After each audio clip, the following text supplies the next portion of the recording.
बिस्मिल्लाहिर्रहमानिर्रहीम अस्सलाम वालेकुम वरहमतुल्लाहि वबरकातुहू।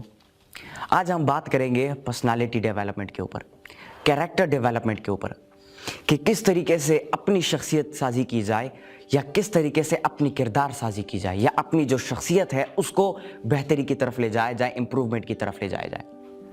देखिए, हमारी जो शख्सियत होती है, हमारी जो पर्सनालिटी होती है, वो तीन चीज़ों की कॉम्बिनेशन होती है। सबसे पहला आपकी सोच, दूसरा आपकी फीलिंग्स और तीसरा आपका बिहेवियर, आपकी परफॉर्मेंस। इन तीन चीजों को जब आप इकट्ठा करते हो, कंबाइन करते हो, तब जाके आपकी पर्सनालिटी बिल्ड होती है। अगर हमने अपनी पर्सनालिटी को ऐसा बिल्ड करना है कि हमारे इर्द गिर्द के जो लोग हैं या हमारे लिए जो लोग काम करते हैं, फॉर एग्जांपल आप बॉस हैं या आप जो किसी ऑफिस में काम करते हैं या आप एक लीडर बनना चाहते हैं, तो इसके लिए जरूरी आपकी पर्सनालिटी है। और कैसे ये पर्सनालिटी बनाई जाए कि आपके इर्द गिर्द के लोग आपसे इंस्पायर हो, आपके इर्द गिर्द के लोग आपको अपना रोल मॉडल बनाना शुरू करें और आप जिस तरीके से अपने विजन और मिशन को फॉलो कर रहे हो, अपने ड्रीम को अचीव कर रहे हो, उसी तरीके से वो भी अपने मकसद की तरफ आगे बढ़े। इसके लिए सबसे जरूरी बात आपकी पर्सनैलिटी है, आपकी शख्सियत है कि आपकी शख्सियत कैसी है, आपकी पर्सनैलिटी कैसी है, आप जाहिर लोगों को क्या कर रहे हो अपनी शख्सियत से। अगर हमने अपनी शख्सियत को पॉजिटिव बनाना है या अपनी शख्सियत को एक इंस्पिरेशन बनानी है, अपने आप को एक इंस्पिरेशन बनानी है, तो सबसे पहली बात अपनी सोच को ठीक करो। अपनी सोच के अंदर एनालिटिकल, क्रिटिकल और क्रिएटिव थिंकिंग को शामिल करो। दूसरा, आपकी जो फीलिंग्स है, अपनी फीलिंग्स को बनाओ। और तीसरा, फिर आगे जाके जो बिहेवियर होता है, जो परफॉर्मेंस होती है, उसको बेहतरी की तरफ लेके जाओ। देखिए, सोच को कैसे बेहतरीन बिल्ड किया जाए, यहां पर मैं आप लोगों को एक एग्जांपल देता हूं। मैं हूं और बाकी के जो सुपर किड्स हैं मेरे साथ, हम सब लोग मिलकर एक प्लान बनाते हैं कि चलो आजाद कश्मीर चलते हैं या कुमराट वैली की तरफ चलते हैं। कुमराट वैली हम एक हफ्ते के लिए जाएंगे, वहां पे अपना एक टेंट लगाएंगे और एक हफ्ता हम जो है उस नेचुरल और खूबसूरत माहौल में गुजारेंगे। अब वक्त आता है एनालिटिकल, क्रिटिकल और क्रिएटिव थिंकिंग का, जो कि सॉल्यूशन या डिसीजन होता है, डिसीजन मेकिंग जो होती है। फिर मैं हमाद साफी, मैं जो है एनालिटिकल थिंकिंग करता हूं। मैं कहता हूं बिल्कुल ठीक है, हमें कुमराट जाना चाहिए, वहां पे टेंट लगानी चाहिए, क्योंकि सबसे बड़ा फायदा हमें ये मिलेगा, हम एक्सपीरियंस करेंगे प्रैक्टिकल लाइफ को, हम तजुर्बा हासिल करेंगे कि किस तरीके से खुद का शिकार किया जाए, किस तरीके से खुद का शिकार पकाया जाए और किस तरीके से अगर कोई सहूलत हमारे पास ना हो, ना बिजली हो, ना पानी हो, ना इंटरनेट हो, कुछ चीजें ना हो, किस तरीके से शिकार करके सर्वाइव किया जाए। मैं ये एनालिटिकल थिंकिंग करता हूँ। मेरा दूसरा साथी वो क्रिटिकल थिंकिंग करता है। वो कहता है अगर हम चले गए, हमने वहां पे टेंट बना लिया, हम रात को आराम से सोए हैं, हो सकता है किसी जानवर ने हमारे ऊपर हमला कर दिया, वो हमें खा भी सकता है, कोई भी नुकसान हो सकता है। हम शिकार के लिए चले गए जंगल में, हो सकता है वहां पर किसी जानवर ने हमें जो है घेर लिया, वहां पे कुछ भी हो सकता है और सैलाब भी आ सकता है, जलजला भी हो सकता है। वो क्रिटिकल थिंकिंग करता है, वो आपको उसका दूसरा जाविया बताता है कि अगर एक अलग जाविये से सोचा जाए तो वहां पे क्या हो सकता है। फिर क्रिएटिव थिंकिंग होती है, जो बात में डिसीजन मेकिंग होती है, जो फैसला होता है। हम कहते हैं कि नहीं जाना चाहिए, ये बात में हमारा फैसला हुआ कि कुछ भी हो सकता है वहां पे जाकर। जिसने क्रिटिकल थिंकिंग की, हम कहते हैं उसकी बात ठीक है। या हम ये भी फैसला ले सकते हैं कि यार हमें जाना चाहिए, हम अपने साथ कुछ हथियार ले जाएंगे। ये क्रिएटिव थिंकिंग हुई। क्रिटिकल थिंकिंग क्या हुई कि वहां पर कोई भी हमला हो सकता है, कोई भी जानवर हमें अपनी लपेट में ले सकता है। फिर से क्रिएटिव थिंकिंग हम सब लोग मिलकर करते हैं। हमें साथ जो है किसी भी किस्म का हमने हथियार ले जाना चाहिए ताकि हम वहाँ पे अपनी हिफाजत कर सकें, अपने आप को महफूज रख सकें। हमें वहाँ पर कोई और चीज़ें हुई, डिफरेंट चीज़ों को, ये आइडियाज़ गैदर होते जाएंगे। आगे जाकर फिर एक डिसीजन बनता है, एक फैसला बनता है। तो देखें, अपनी सोच को इस तरीके से बनाए, जो एग्जांपल मैंने दी। सबसे पहले क्या हुआ, एनालिटिकल थिंकिंग हमने की। फिर क्या हुआ, क्रिटिकल थिंकिंग की कि ये भी हो सकता है, अलग जाविये से सोचा। फिर क्या किया, फिर क्रिएटिव थिंकिंग की कि अगर ये हो सकता है तो हमें पहले से ये करना चाहिए।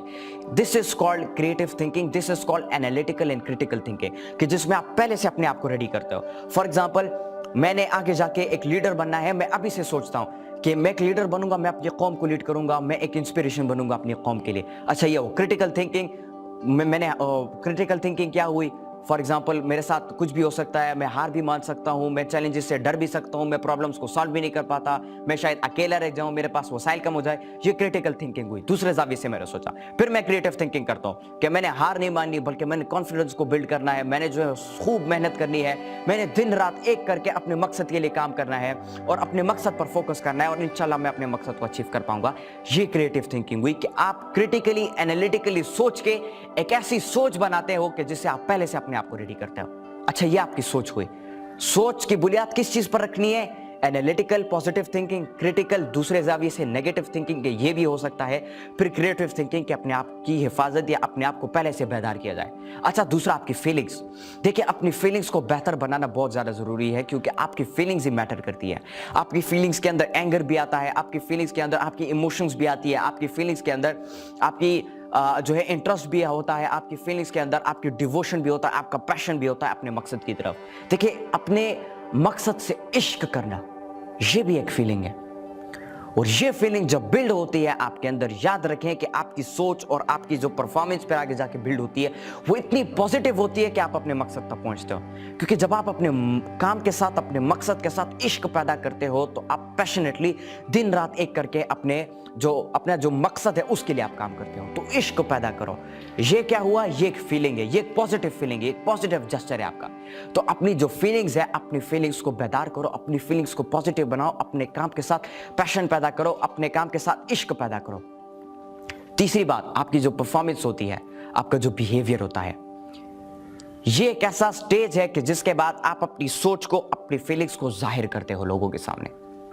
देखें, हमारे पास्ट लीडर्स को आप देखें, जितने भी बड़े बड़े लीडर्स हमारे हिस्ट्री में गुजर चुके हैं, चाहे वो सुल्तान सलाहुद्दीन अय्यूबी थे, चाहे वो अर्तुगरुल गाजी था, चाहे वो उस्मान था, चाहे वो उस्मान गाजी था, या चाहे वो जो है सुल्तान मोहम्मद फातेह था, नूरुद्दीन जंगी था, सुल्तान सलाहुद्दीन अय्यूबी था, टीपू सुल्तान था, जितने भी जो किरदार बड़े बड़े गुजरे हैं हमारी तारीख में, उन सब को आप उठाकर देख लो।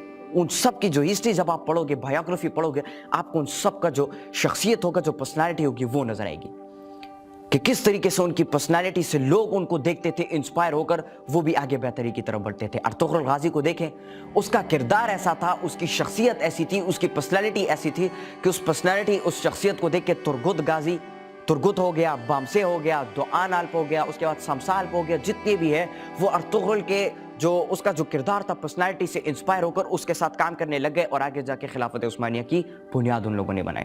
उस्मान भेजो था, जिसने आगे जाके खिलाफत उस्मानिया बनाई, जो कि अर्तुगरुल का बेटा था, उसका किरदार ऐसा था, इंसाफ पसंद था, वो जो है हक की बात करता था। उसके किरदार को जब आप देखें, उसके किरदार से इंस्पायर होने वाला शमसा चावुश हो गया, उसके किरदार से इंस्पायर होने वाले जितने भी लोग थे, जिन्होंने आगे जाके मिलकर एक साथ मिलकर ओगोस कबीलों को भी मिलाया, जितने भी ओगोस ट्राइब थे उन सबको मिला के जो है आगे जाके खिलाफत उस्मानिया की बुनियाद रखी। ये सब चीज़ों की जो बुनियाद उस एक बंदे के किरदार के बुनियाद पर पड़ी। उसका किरदार पॉजिटिव था, उसकी पर्सनैलिटी पॉजिटिव थी, जिसकी वजह से देखकर लोग उनसे इंस्पायर होते थे, और लोग भी उस रास्ते पे आ गए, और उन्होंने मिल के खिलाफत उस्मानिया की बुनियाद बनाई। और खिलाफत उस्मानिया जो है फिर एक बहुत बड़ी खिलाफत पूरी दुनिया में फिर वो फैली। वो एक अलग स्टोरी है, उसमें मैं इतना डप में नहीं जाऊँगा। मैं अर्तुगरुल गाजी उस्मान की बात कर रहा था। उनकी पर्सनैलिटी की वजह से लोग उससे इंस्पायर हुए थे। जितने भी बड़े बड़े किरदार गुजरे, लोग उनकी पर्सनैलिटी की वजह से इंस्पायर हुए थे। देखिए, आप हज़रत मोहम्मद सल्लल्लाहु अलैहि वसल्लम की एग्जाम्पल आप ले लें। हुजूर सल्लल्लाहु अलैहि वसल्लम की किरदार की वजह से लोग इस्लाम की तरफ आने लगे। क्यों? क्योंकि वो अमन की बात करते थे, भाईचारे की बात करते थे, एक दूसरे से मोहब्बत करने की बात करते थे, और इन्हीं चीज़ों के बुनियाद पर फिर इस्लाम पूरी की पूरी दुनिया में फैला। उनका जो किरदार था वो लोगों के लिए एक इंस्पिरेशन थी, और आज भी हम उनकी सुन्नतों को फॉलो करते हैं, उनकी हदीस को फॉलो करते हैं, और उसके बुनियाद पर अपनी ज़िंदगी को बेहतर बनाते हैं। उनका किरदार एक ऐसा एक एग्जाम्पल है कि रोल मॉडल है हमारे लिए। इस्लाम को आप देखें, और जितने भी बड़े बड़े किरदार गुजरे, उनकी जो पर्सनैलिटी थी वो बाद में जाके एक रोल मॉडल बने, एक इंस्पिरेशन बने। उनकी पर्सनैलिटी पॉजिटिव थी, और उन्होंने अपनी पर्सनैलिटी को बनाने के लिए अपनी सोच को अच्छा रखना, अपनी फीलिंग्स को अच्छा रखा, और अपनी जो परफॉर्मेंस थी, जो बिहेवियर था, उसको बेहतर बनाया। तो मैं आप सब लोगों को ये कहना चाहता हूँ कि अगर लोगों के लिए इंस्पिरेशन बननी है, अपनी सोच को अच्छी बनाओ, एनालिटिकल, क्रिटिकल और क्रिएटिव थिंकिंग करो। दूसरी बात, आपकी जो फीलिंग्स है उसको बेहतर बनाओ।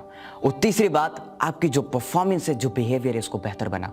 इंशाल्लाह ताला लोग आपको देखकर इंस्पायर होना शुरू हो जाएंगे और फिर आपको किसी को बताने की ज़रूरत भी नहीं पड़ेगी कि ये काम गलत है, ऐसा ना करो, ऐसा करो, बल्कि लोग आपको खुद देखकर आपको जज करके देखेंगे कि हमारा लीडर फ्रंट लाइन पे लड़ रहा है, हमें भी फ्रंट लाइन पे लड़ना चाहिए। हमारा लीडर दिन रात एक करके हमारी कंपनी के लिए या फॉर एग्जाम्पल अपने मकसद के लिए काम कर रहा है, हमें भी मिलकर अपने मकसद के लिए काम करना चाहिए।